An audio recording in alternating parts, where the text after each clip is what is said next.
Have you tried training methods that just didn't work? Do you feel that your pet is not getting his or her nutritional needs met? Are illnesses and bad behavior your daily norm? You're going to want to join me on the Pet Parenting Reset, where you'll hear interesting and informative interviews and get solutions to all your pet problems. I'm your host, Jessica L. Fisher.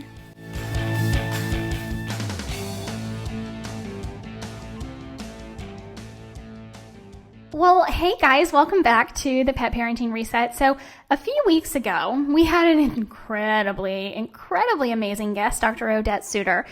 She is a holistic veterinarian. If you haven't already listened to that podcast, I highly recommend you go back. It was episode 41.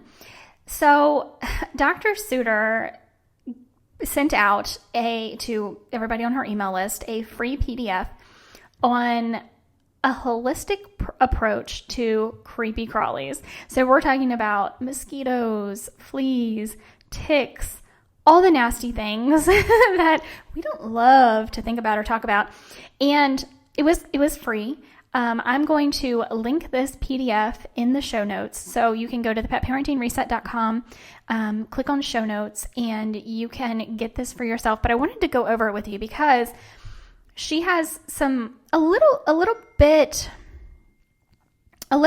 different information than what I have put out in the past. So I wanted to go over this PDF with you because she has a little bit different information than what I have given you in the past on this topic.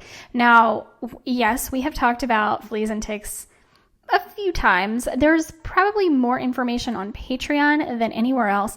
If you're not already part of the Patreon, I do hope to see you over there. You can join for as little as $1 a month. You get lots of PDF files on dog training, on health, on problem issues with your cats. There's so much that you get just for joining, just at the $1 tier. Of course, there are other tiers, but even at the $1 tier, you get so much information, and you get to be part of a really cool community and help me to continue to bring content like this to you and other pet parents like you. So let's talk a little bit about the information in this PDF on a holistic approach to creepy crawlies. So there are, depending on where you live, heartworm prevalence can vary. But what we know, of course, is that heartworm is something that our dogs get from mosquitoes, but not all mosquitoes. Again, I know I've talked about this specifically on Patreon. I'm not sure that I've talked about this anywhere else, but so heartworm. Let's talk about heartworm.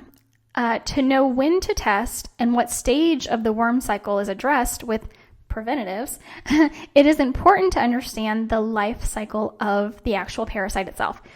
If there are no mosquitoes around, there's no transmission. So we used to live in San Diego for a while with Kim. Now, of course, I'm from Virginia, but we lived in San Diego for a little while with our dog Kim. There were, for many, many years, no mosquitoes. The last 2 years we were there were a couple, nothing significant. So in that instance, in San Diego, why would I have given my dog heartworm preventative? Like there's no chance of transmission because there were no mosquitoes. That's just an example. Now we live in Texas. There are loads of mosquitoes. It's May. In fact, the date I'm recording this is May 10th. It's gonna publish later on, but May 9th, yesterday, was the first day I saw mosquitoes everywhere yesterday. We have mosquitoes here. So my approach to keeping my dog healthy and heartworm free has to change. That's one of the reasons why I had so much content on heartworms specifically on Patreon, because I was doing a ton of research for it before we moved. So that's why there's so much information on Patreon. Again, check it out. You can go to thepetparentingreset.com, and right there in the navigation bar, you can click on Patreon and get there. And like I said, you can join for as little as $1 a month. Anyway, you'll get all of that back content. If the temperature is below 57 degrees Fahrenheit, development of larvae in the mosquito is halted before they become infective. So below 57 degrees, again, is too cold. Mosquitoes are not going to be out at all. Their development is completely halted. They're not going to be coming out. So again, below 57 degrees, why would we give preventatives? Here are the prerequisites for heartworm infection. You need the right climate. Mosquitoes lay their eggs in water. So if there's no water, there are no mosquitoes. You need the right temperature for the right length of time for maturation to actually take place in mosquito larvae. So again, it needs to be at least over 57 degrees for a period of time for the larvae to actually even develop. With the warmer temperature, the faster maturation of the larvae to what they call L3. There are different L numbers in the maturation of a larvae to a mosquito. At 64 degrees Fahrenheit, it takes approximately 1 month for most mosquito species, and most mosquito species only live 3 to 4 weeks. So the mosquito must be able to suck blood from an infected dog about 2 weeks prior. Only the full-grown L3 larvae are actually infectious. Mosquitoes must be female, and the L3 larvae must actually get into the dog. And your dog would need to have a weakened immune system, because if they have a tip-top immune system, if they are just out there rocking and rolling and thriving and they have an incredible immune system, their immune system is going to kill off these larvae, these heartworm larvae, right? So, preventatives for heartworm, do's and don'ts. Okay, so the traditional preventatives that are on the market for heartworm, they only kill the heartworm larvae that entered the body since the last dose. Dosing every 45 days with conventional drugs. Absolutely stay away from the injectables. Those are like the ProHeart 6 and 12. The injectables are horribly, like death rates are crazy. Once it's in your dog, it can't be taken out. Don't do it. Don't give heartworm preventative the same day that you give other preventatives. That means stay away from combo drugs that kill everything. So if your vet is trying to give you something that kills fleas and ticks and heartworm, don't do it. You want to do one at a time. Avoid all plus products. Those are combo products.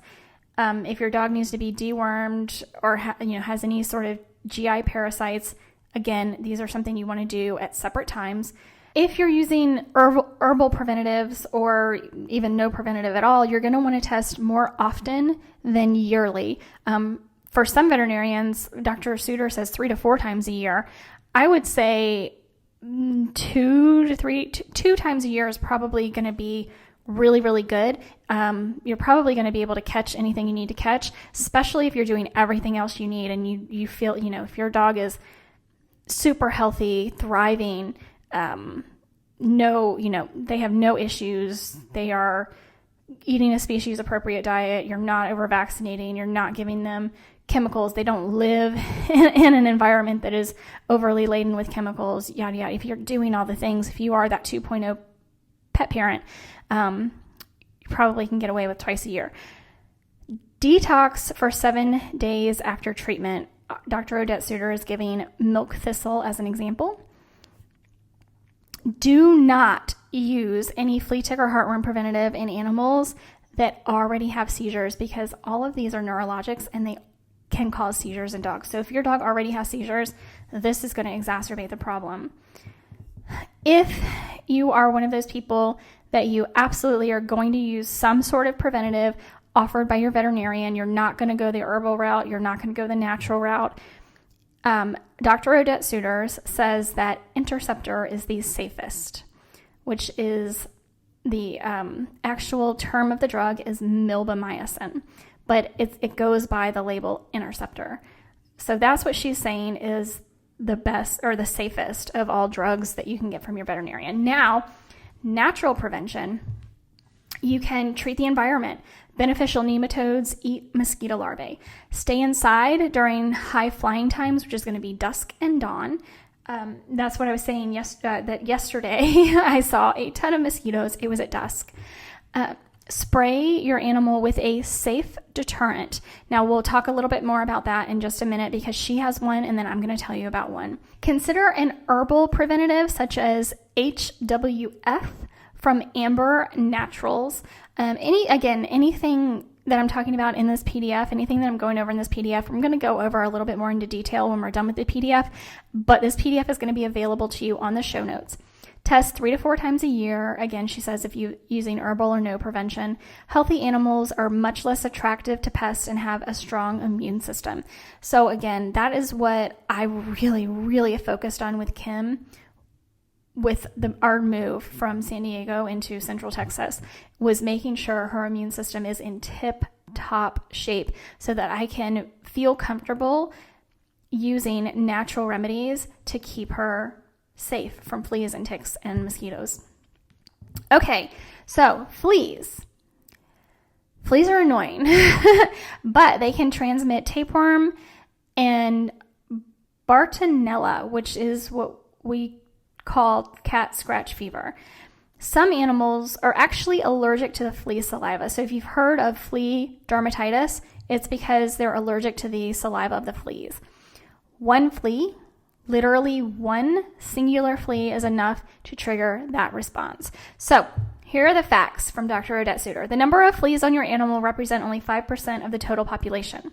It takes at least 3 months to get rid of fleas due to their life cycle. Isoxazoline preventatives, Bravecto, Credelio, NexGard, Simparica are dangerous, like super dangerous, and can destroy your animal's lives. I recently did a YouTube and Rumble video on isoxazoline. You can get to that by searching the Pet Parenting Reset on YouTube or Rumble, because oh my goodness, what isoxazoline can do to your animal is horrific. I would highly recommend you checking that out. Okay, prevention for fleas. Healthy animals are much less attractive. That is the number one prevention, right, guys? For almost anything. Healthy animals are much less attractive and much less prone to disease. Use flea comb daily before entering the house. If chemical treatment is necessary, according to Dr. Odette Suter, Comfortis is the safest, and detox after chemical use. So detoxing is really an interesting thing. Dr. Suter held I think it starts May 13th through the 18th or 19th, a dog detox summit. Oh my goodness. Check it out if you haven't already. Detoxing is really, really interesting. I started Kim on a detox. It's the very first one we've ever done. I observed her for 1 week with this detox that I got from Vital Pet Health, and I'm gonna do a Patreon post about it because it was interesting. I'd never done a detox with her before. I've never done a detox on myself. I'm very interested in doing a detox on myself. But anyway, detox after chemical use. Okay, so indoors, when we're talking about fleas and we're talking about indoors, flea stopper. Adult fleas and larvae, boric acid, non-toxic, stays in carpet even after vacuuming. One application lasts 1 year. So I guess that's a product called Flea Stopper. I'll have to look that up for y'all. Flea Busters is another product. Food grade diatomaceous earth dusting. But that is interesting. You have to avoid inhalation for you and for your pets, especially for your dogs and cats. And other pets as well, any pets you have. Vacuum, vacuum, vacuum all of your surfaces, including the car. Wash pet bedding often in hot water. I don't know how often you guys wash your pet bedding. I wash it at least once a month, and I have a lot of pet beds, let me tell you. So for outdoor, we want a mosquito barrier, and according to Dr. Odette Suter, garlic is the best. I have added garlic to Kim's diet. We've talked about garlic many, many times, especially on Patreon. That's the safest place for me to talk about it. So many people think it's toxic to dogs. If used in the appropriate way and appropriate amounts, it is not. In fact, it is quite beneficial. So highly recommend checking that post out as well. So ticks, let's talk about ticks, guys. They can cause disease through transmitting bacteria and viruses like Lyme disease, anaplasmosis, ehrlichiosis, and others. When I adopted Kim, she tested positive for ehrlichiosis. And I ultimately found out from the rescue, because they didn't tell me this when I first adopted her. I had to go back to them and be like, what the heck is going on? Like, the vet wants to put her on another 30 days of antibiotics. Has she already been on antibiotics? Anyway, once you test positive, your dog tests positive for ehrlichiosis, even if they have gone through the treatment protocol, which is, I don't want to get on a tangent, but silly if they don't have any signs of illness. But anyway, it's like 30 days, I believe, of antibiotics. They are always going to test positive for ehrlichiosis. It's just one of those weird things. Dr. Odette Suter, these diseases can also be transmitted through other insects. So tips for, that wouldn't be right. Tips for ticks. Here we go. Healthy animals are much less attractive. Again, what have we said this whole time? Healthy animals are much less attractive. Test for tick-borne diseases 1 to 2 times a year or after a tick bite. Keep the tick that you remove from your dog. If a tick does attach to your dog and you remove it, you can send it to the Tick Research Lab of Pennsylvania. Apparently this is free. Make sure that you check your animals daily for ticks. Use a lint roller after a hike in the woods, and make sure to check yourself often as well. There is another tip here from Dr. Odette Suter. It is Cistus incanus tea. 1 teaspoon per 10 pounds of body weight by mouth daily keeps ticks away. That's interesting. A raw amber stone collar also helps to keep ticks away. There's a homeopathic remedy called Ledum, Ledum, 200C, 4 to 8 weeks as a preventative, decreases ticks. And either the 200C or 1M Ledum for 3 days to treat disease. If treatment is necessary, switch up your herbs and remedies every 2 to 3 weeks, because Borrelia changes shape to evade whatever herbs and remedies. So you're going to want to switch up the herbs and remedies you're using to treat any tick-borne illness or disease. For outdoors, you can use something called tick tubes. These are biodegradable and made of permethrin. Keep your grass short, and you can also plant deer-resistant plants, because deer are kind of notorious for moving ticks around. For both fleas and ticks, oral and topical products do not repel fleas and ticks. That is a common misconception that people have, that these medications that you get from your veterinarian actually repel flea and ticks. They do not. They only kill them once they attach to your dog or cat. There are no guarantees your pet will remain free of pest-borne diseases, especially with oral drug preventatives. Fleas and ticks don't like lavender, sage, mint, wormwood, rosemary, and marigolds. So we've talked about this on Patreon as well. Planting plants in your yard around your home that are natural bug repellents. I currently have lavender and catnip in my yard. I'm planning on planting more. Catnip is in the mint family, if you didn't know that. So lavender, sage, mint, wormwood, rosemary, marigolds. I am also planning on planting a ton of rosemary around my fencing. So rosemary, if you don't know, is once you plant it, that stuff goes everywhere. It's going to take over. So I'm planning on planting it around my fencing to kind of put a perimeter, if you will, around my backyard with rosemary. Essential oil sprays and topicals such as Alzu and Vetri Repel are also good for both fleas and ticks. Coconut oil topically deters insects due to the ingredient lauric acid. We can talk a little bit more about essential oils and coconut oil in just a moment. And then garlic. Again, I've gone in detail on how to appropriately feed garlic to your dog. That post is also on Patreon. So, making your own sprays for keeping bugs and pests off of your pets. This is actually Dr. Becker's recipe, but she's including it here on Dr. Suter's PDF. You can mix the following: a 1/4 cup of lemon juice with 2 cups of water plus 4 tablespoons of vanilla extract and 20 drops of catnip oil. Mix that together in a spray bottle. You don't shake it, kind of rock it back and forth to get it mixed well together, and you can use that as a spray to keep fleas and ticks from wanting to get on your pet.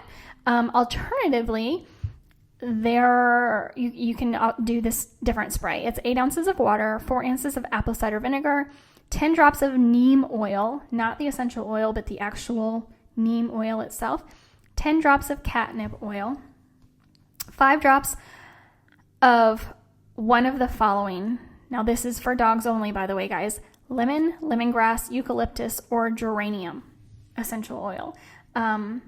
Mix those in a bottle, again, a spray bottle. Don't shake it, rock it back and forth. And that also is going to be good for dogs only, to keep fleas and ticks off of them. Now, okay, I have talked about natural ways to keep fleas and ticks away from your pets a number of times. Essential oils, the only essential oils I ever recommend for anybody, for your dogs, for your cats, even for me, that's just about the only thing I use for me, is Animalio. Highly, highly recommend them. They are the only veterinary grade essential oil I know of, and the only essential oil I ever recommend to anyone. Coconut oil, I absolutely love Coco Therapy coconut oil. They're incredible. They're twin sisters, and it's a family farm where they grow coconuts, and they have been for generations. It's just beautiful. It's all organic. Absolutely love, love, love them and their products. And then again, garlic. Guys, garlic, I had a hard time the first time I heard, no, you actually can feed your dog garlic, because I had been so conditioned to, oh my God, never, ever, ever will I ever, ever, ever give garlic to my dog. It's so toxic. It's so terrible for them, that it took me a little while to be like, okay, what's the real information here? What's the real data on garlic and my dogs? Now, as a side note, never, ever, ever give garlic to your cats. Cats cannot have garlic. Dogs, however, when used appropriately, in the appropriate amounts, garlic is okay. Like, in fact, there are quite a few benefits. So, again, for me and Kim, she's getting tested twice a year for heartworm. She just got tested in March of this year, and it was negative. Yay. We're doing everything that I know to do currently. I'm starting to plant more plants in the yard that are bug repellent, naturally bug repellent. She is vitally healthy, and I am very confident in her health. She eats a species appropriate diet. She gets transfer factor vitamins every day. We're doing awesome. Like, she is just rocking and rolling and vitally thriving throughout her life. I'm happy about that. We also use Animalio essential oils mixed with water in a spray bottle to help keep pests from wanting to even jump on her. So Evict and Away are 2 of the blends that Animalio has for flea and tick prevention, for pest control. And I love both of them, and I rotate them. We also feed her garlic. There is a specific protocol for feeding garlic to dogs. Again, that is all listed on Patreon. But basically, you feed it daily for, I think, 2 weeks to build it up in the body, and then you can cut back to feeding it 2 to 3 times a week, and the amount depends on your dog's weight.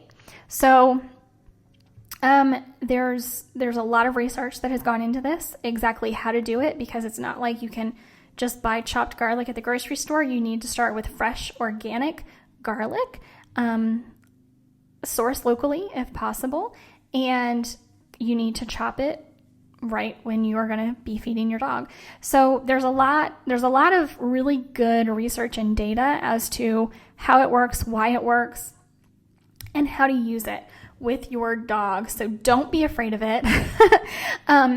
And I do highly recommend the natural route, because the flea, tick, heartworm preventatives